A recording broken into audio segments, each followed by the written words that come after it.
1, probably. SCP and SCP-7 1 SCP-173 and SCP this guy, I forgot his name, went in a huge containment room and ready to get done with the final test and deserve the freedom they deserve. And after they complete this task, they finally get the 5 years and the 5 years out of the Foundation. Until the D class that told them this went into the room with them. SCP-682 said, "What are you doing here? What are you doing here? Who's the person we're supposed to fight?" The D class says, "It's me." The SCP-682 chuckled and said, we're monsters. How is a D class like you supposed to be better than us?" The D class also chuckled, and he said, "Oh, I'm not a D class. I'm an android." "What? You're an SCP too?" "Yes, I'm SCP-334, otherwise known as the shape-shifting android.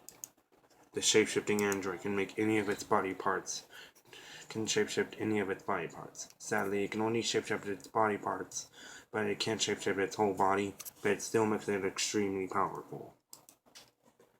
Though when SCP-682 was charging at him, the shape-shifting android carefully turned his arm into a minigun and started shooting at SCP-682.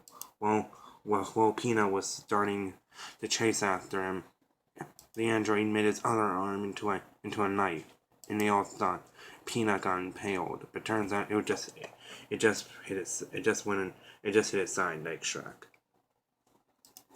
When our heroes/villains were relieved,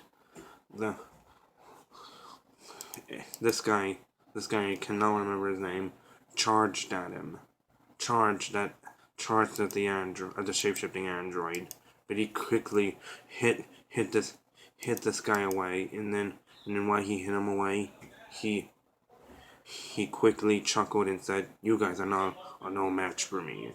I'm indestructible and beautiful."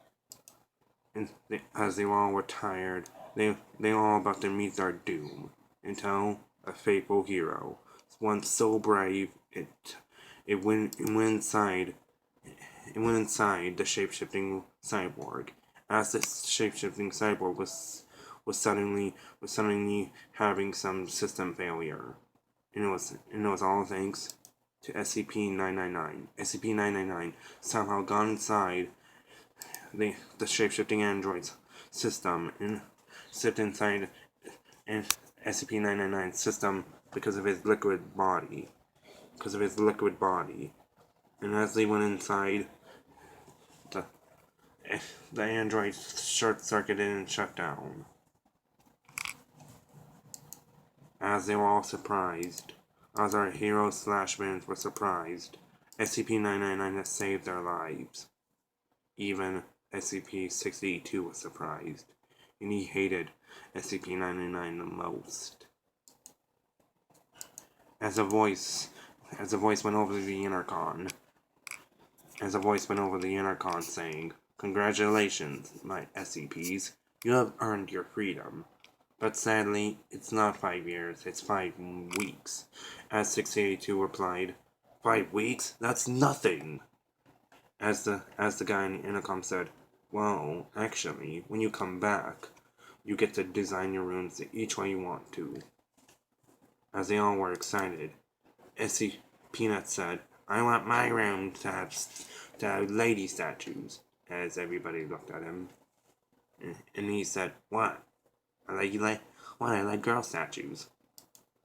And then this guy said, "I want a nice place to cry. I want a nice calm place to cry alone." Sadly, SCP-99 couldn't have any freedom. And SCP-682 did something that no one else thought he did. He said, "Sorry, little guy," as he blushed. And then SCP-682 left. And as the intercom said, he opened the door, releasing everyone into the wild. SCP-682 went back to his swamp before he got captured and put in the Foundation. SCP-682 went back to his museum, and this guy went somewhere to cry alone. And after they got called back to their cells, the SCP-682 had his cell replaced, the acid in his cell replaced by nice warm water, like a hot tub. And Peanut has his room filled with lady statues. And this guy, SCP-096, had his room nice and dark the way he liked it so he can cry alone. The end. If you want more stories like this, please comment down below. Enjoy the video. Peace out, YouTube Nation.